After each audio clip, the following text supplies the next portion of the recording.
सुप्रभात बच्चों, प्यारे बच्चों। आज हम कक्षा छठी विषय हिंदी पुस्तक गुलमोहर हिंदी व्याकरण से वचन, जो हमारा आज का विषय है, उसे पढ़ेंगे।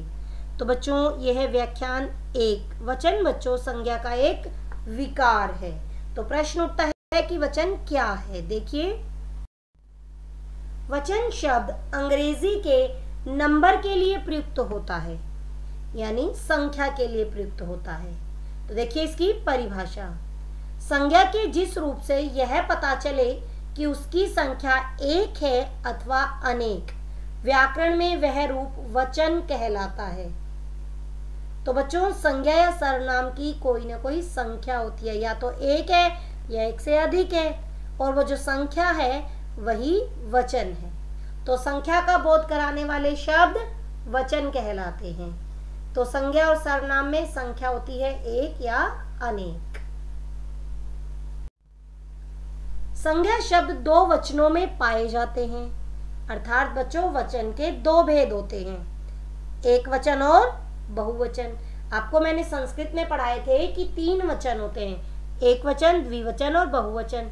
संस्कृत भाषा में एक का बोध कराने वाले शब्द एक वचन, 2 का बोध कराने वाले द्विवचन और 2 से अधिक का बोध कराने वाले बहुवचन कहलाते हैं। किंतु हिंदी में एक वचन जो एक संख्या का बोध कराते हैं, बहुवचन जो एक से अधिक संख्या का बोध कराते हैं। तो देखिए एक वचन की परिभाषा।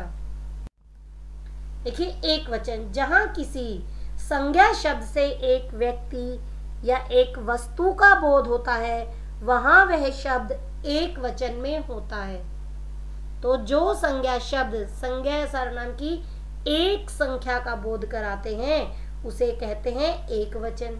जैसे मेज, किताब, माला, केला व संतरा। बच्चों, ये सभी शब्द एक ही संख्या का बोध करा रहे हैं, इसलिए ये एक वचन के शब्द हैं। आगे देखिए बहुवचन।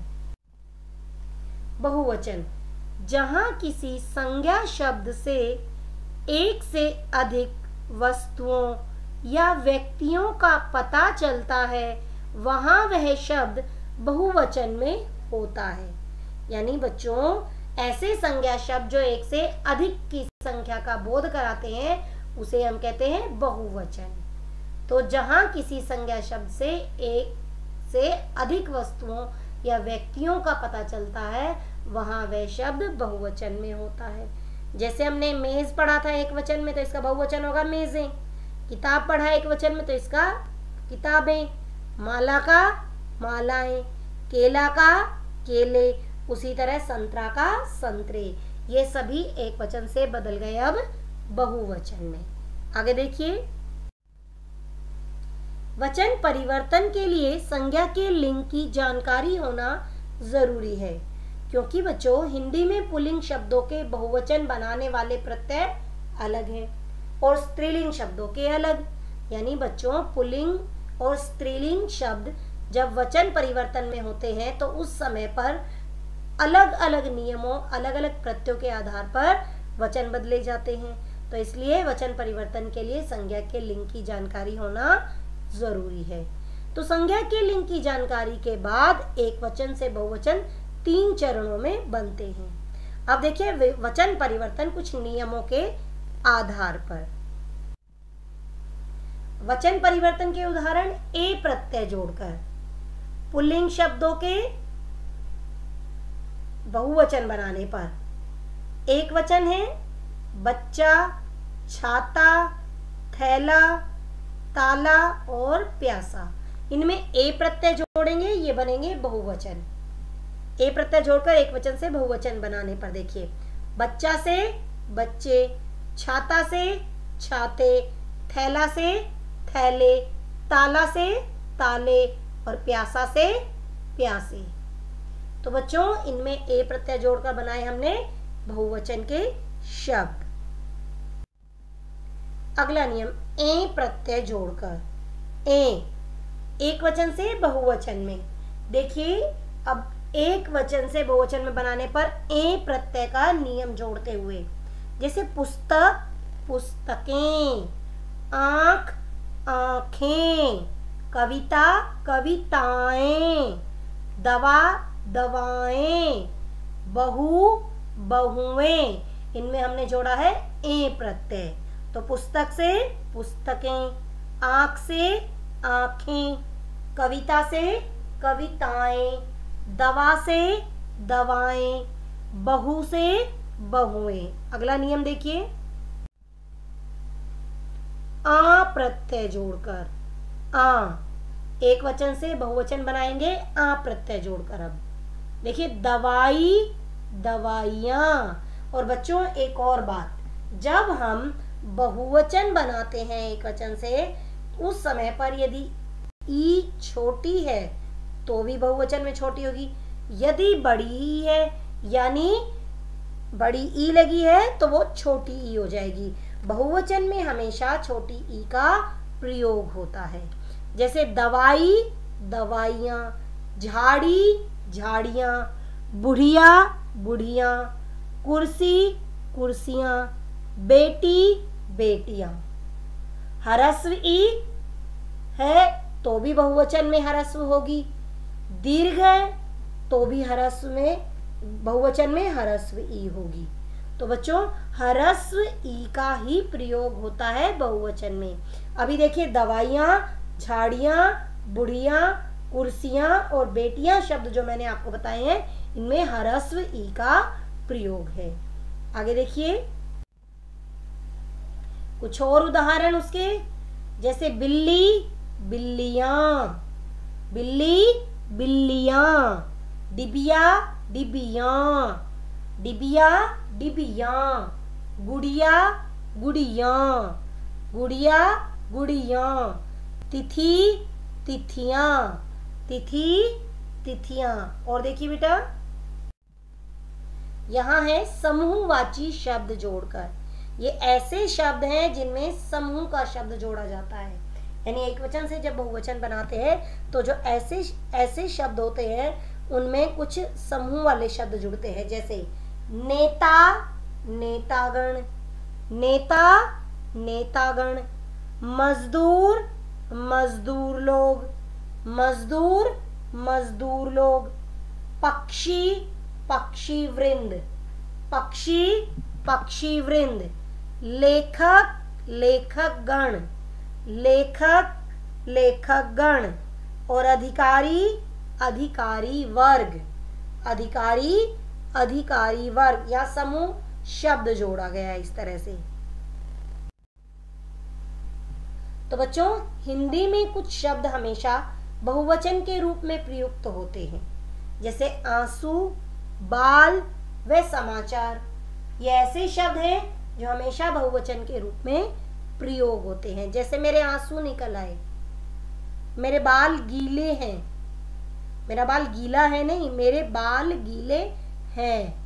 हमने समाचार पढ़े, मैंने समाचार पढ़े, ये सभी बहुवचन के रूप में प्रयुक्त होते हैं।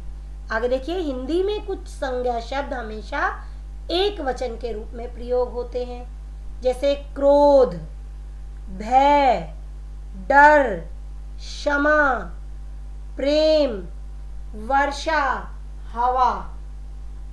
तो बच्चों ये सभी शब्द एक वचन के रूप में होते हैं। अब इनका वाक्य में प्रयोग करते हुए देखिए, उसे क्रोध आ गया, उसे क्रोध आ गए नहीं, आ गया। मुझे भय लगा है, मुझे भय है। डर, मुझे डर लग रहा है। क्षमा, मुझे क्षमा कर दीजिए। प्रेम, मुझे दीपक से प्रेम है। वर्षा, वर्षा आ गई। हवा चल गई, हवाएं चल गई नहीं, हवा चल गई। तो बच्चों ये ऐसे शब्द हैं जो हमेशा एक वचन के रूप में प्रयुक्त होते हैं। तो बच्चों अब हम पढ़ते हैं धातु। तो संस्कृत धातु रूपाणी, स्था धातु जिसका जब लट और लृट लकार हम करते हैं और लंग लकार जब करते हैं तो उस समय पर वर्तमान काल, भूतकाल और भविष्यत काल का प्रयोग करते हुए इन लकारों का प्रयोग करते हैं। तो बच्चों स्था का तिष्ठ की तरह लट लकार होगा तो उसी तरह लंग लकार होगा। तिष्ठ का अर्थ होता है ठहरना या रुकना। आगे देखिए बच्चों, क्रिया के मूल रूप को धातु कहते हैं, जैसे पठ, लिख, वद, नी, चल व स्था। तो बच्चों जो क्रिया का मूल रूप है वह धातु है। इनमें जब प्रत्यय जोड़ दी जाती है तो वो क्रिया बनता है। इसे प्रत्येक क्रिया किसी न किसी कार्य में संपन्न होती है, पूरी होती है। किसी न किसी समय पर तो काम होता ही है। तो बच्चों ये मूल रूप हुआ धातु। पठ, लिख, वद, नी, चल और स्था का। देखिए आगे, अतः समय को सूचित करने के लिए 10 लकार प्रयुक्त होते हैं संस्कृत में। हम यहाँ छठी कक्षा में बच्चों केवल 3 लकारों के बारे में पढ़ेंगे। लट, लृट व लंग लकार। लट, लृट व लंग लकार। क्रिया के साथ प्रत्यय का प्रयोग किया जाता है। मैंने भी बताया ना, क्रिया के मूल रूप को धातु कहते हैं। पठ, लिख, पढ़, ये सभी क्या है? मूल रूप। अब प्रत्यय जोड़ेंगे तो क्रिया बनेंगे। देखिए किस प्रकार।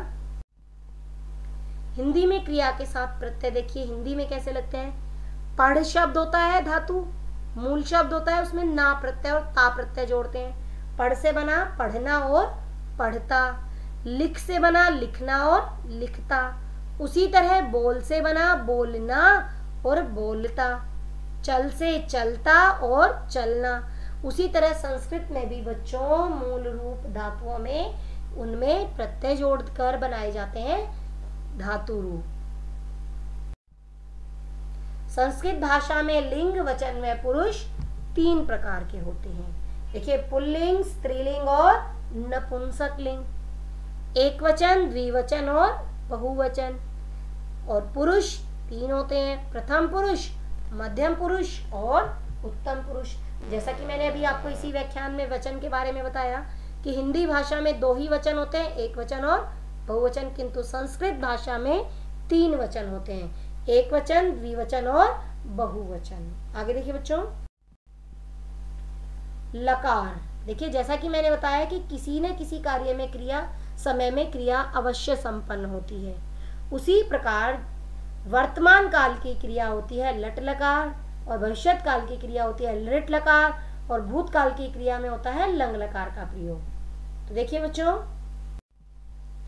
लट लकार वर्तमान काल स्था धातु, तिष्ठ से इसका रूप बनेगा तिष्ठ की तरह।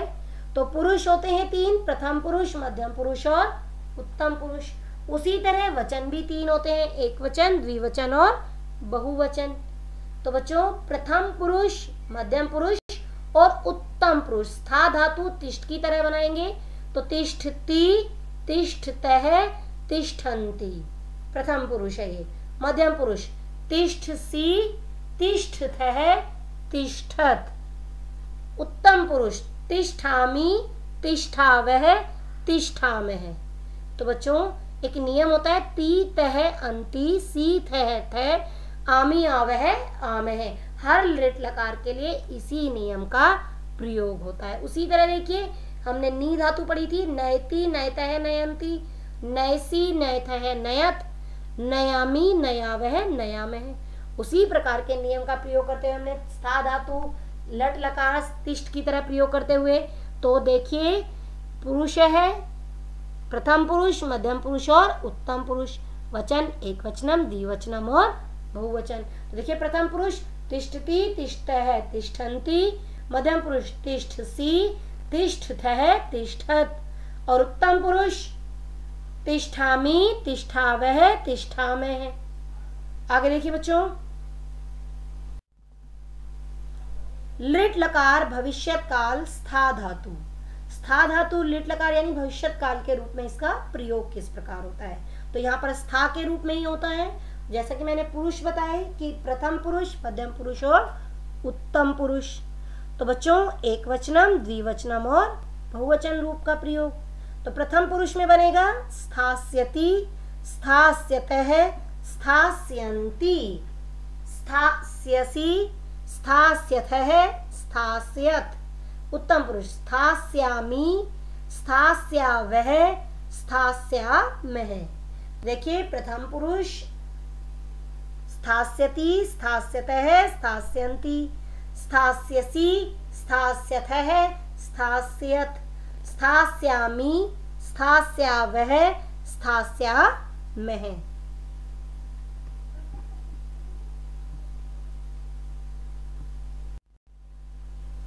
तो बच्चों अब देखिए लंग लकार यानी भूतकाल की क्रिया और स्था धातु का वर्णन। तो बच्चों पुरुष है, प्रथम पुरुष, मध्यम पुरुष और उत्तम पुरुष। एक वचनम, द्विवचनम, बहुवचनम। तिष्ठ से बनाया हमने लट लकार का प्रयोग करते हुए। उसी तरह लंग लकार में देखिए अतिष्ठत, अतिष्ठताम, अतिष्ठन। मध्यम पुरुष अतिष्ठः, अतिष्ठतम, अतिष्ठत। उत्तम पुरुष अतिष्ठम, अतिष्ठावै, अतिष्ठामय। तो देखिए दोबारा बच्चों लंग लकार का प्रयोग करते हुए प्रथम पुरुष अतिष्ठत, अतिष्ठताम, अतिष्ठन। मध्यम पुरुष अतिष्ठः, अतिष्ठतम, अतिष्ठतै। उत्तम पुरुष अतिष्ठम, अतिष्ठावै, अतिष्ठामय। तो बच्चों ये लंग लकार भूतकाल की क्रिया। तो बच्चों स्था धातु अ लगाकर बनाया जाता है। आगे देखिए बच्चों अब हम बात करते हैं आज के गृही कार्य की। तो आपका गृही कार्य है निम्नलिखित रेखांकित शब्दों के वचन बदलकर वाक्य दोबारा लिखो। इन वाक्यों में जो शब्द रेखांकित है उनके वचन बदलकर आपको दोबारा लिखने हैं। तो देखिए नंबर 1, बालक ने बहुत परिश्रम किया। शिक्षिकाएं अपनी कक्षाओं में गई। आपकी बेटी ने बहुत अच्छा गीत सुनाया। नंबर 4 है पक्षी उड़ गया। नंबर 5, बच्चा छाता लेकर स्कूल गया। नंबर 6, दवाई का थैला दुकान पर ही छूट गया। और प्रश्न 2 है आपका स्था धातु लट, लिट व लंग लकार याद करो। आपको उन वाक्यों को वचन बदलकर दोबारा लिखना है और स्था धातु आपको याद करनी है। तो अब हम बात करते हैं अपने पिछले गृह कार्य की। तो बच्चों आपका पिछला गृह कार्य देखिए प्रश्न 1 था निम्नलिखित शब्दों के लिंग बदलो। तो नंबर 1 सिंह, नंबर 2 बंदर, नंबर 3 पंडित, नंबर 4 अध्यापक, नंबर 5 वीरांगना, नंबर 6 बेटा, नंबर 7 लेखक, नंबर 8 श्रीमती और नंबर 9 नायक और नंबर 10 महाराज। अब इन शब्दों के हम लिंग बदलेंगे। देखिए किस प्रकार, सिंह का सिंहनी, बंदर से बंदरिया, पंडित पंडिताइन, अध्यापक अध्यापिका, वीर वीरांगना से वीर। वीरांगना बच्चों स्त्रीलिंग शब्द है, इसका पुल्लिंग बनेगा वीर। बेटा बेटी, लेखक लेखिका। यहाँ पर श्रीमती स्त्रीलिंग शब्द है तो इसका पुल्लिंग बनाएंगे श्रीमान। श्रीमती से श्रीमान और नायक से नायिका, नायक से नायिका। महाराज से महारानी, महाराज से महारानी। तो बच्चों यहाँ पर हमें इन शब्दों के लिंग बदलने थे। आपने जो कॉपी में किया है उन्हें चेक कर लेना बेटा एक बार। आगे देखिए अगला प्रश्न क्या था। तो बच्चों अगला प्रश्न था निम्नलिखित वाक्यों में रेखांकित शब्दों के लिंग बदलकर दोबारा लिखें। तो यहाँ आपको लिंग बदलकर उन वाक्यों को दोबारा लिखना था। तो नंबर 1 था आज नौकर ने बकरी को पत्तियां खिलाई। तो यहाँ पर रेखांकित शब्द है नौकर और बकरी। तो नौकर का बनता है नौकरानी और बकरी से बनेगा बकरे। तो वाक्य किस प्रकार लिखा जाएगा देखिए, आज नौकरानी ने बकरे को पत्तियां खिलाई। आज नौकरानी ने बकरे को पत्तियां खिलाई। अगला वाक्य, आपका बेटा घोड़े पर बैठकर कहाँ गया। तो यहाँ पर रेखांकित शब्द हैं बेटा और घोड़े। तो बच्चों यहाँ बेटा से बनता है बेटी और घोड़े से बनता है घोड़ी। तो वाक्य किस प्रकार बदला जाएगा देखिए, आपकी बेटी घोड़ी पर बैठकर कहाँ गई। तो आपकी बेटी घोड़ी पर बैठकर कहाँ गई। तीसरा वाक्य, जंगल में मोर नाचा किसने देखा। तो बच्चों जंगल में मोर नाचा किसने देखा। तो वाक्य जब हम बदलेंगे तो मोर का हो जाता है मोरनी। तो वाक्य किस प्रकार बदला जाएगा, देखिए, जंगल में मोरनी नाची किसने देखी। जंगल में मोरनी नाची किसने देखी। आगे नंबर 4 का वाक्य, राजा ने बुद्धिमान युवक को कार्यक्रम का संयोजक बना दिया। राजा ने बुद्धिमान युवक को कार्यक्रम का संयोजक बना दिया। संयोजक होगा हेड यहाँ पर। तो राजा ने बुद्धिमान का बनेगा बुद्धिमती और युवक का बनेगा युवती। तो राजा ने बुद्धिमती, मान को मती में बदला तो बुद्धिमान का बुद्धिमती और युवक का युवती। तो राजा ने बुद्धिमती युवती को, बुद्धिमती होते हैं होशियार, को कार्यक्रम का संयोजक बना दिया। राजा ने बुद्धिमती युवती को कार्यक्रम का संयोजक बना दिया। तो बच्चों ये था संज्ञा का एक विकार वचन और लिंग। तो हो गई आज के गृह कार्य और पिछले गृह कार्य की चर्चा। तो बच्चों अब हम मिलेंगे अपने अगले व्याख्यान में। हमारी वीडियोस को और हमारे चैनल को, एडक्वाक चैनल को यूट्यूब के, उसको हमेशा इसी तरह सब्सक्राइब करते रहिए। धन्यवाद बच्चों।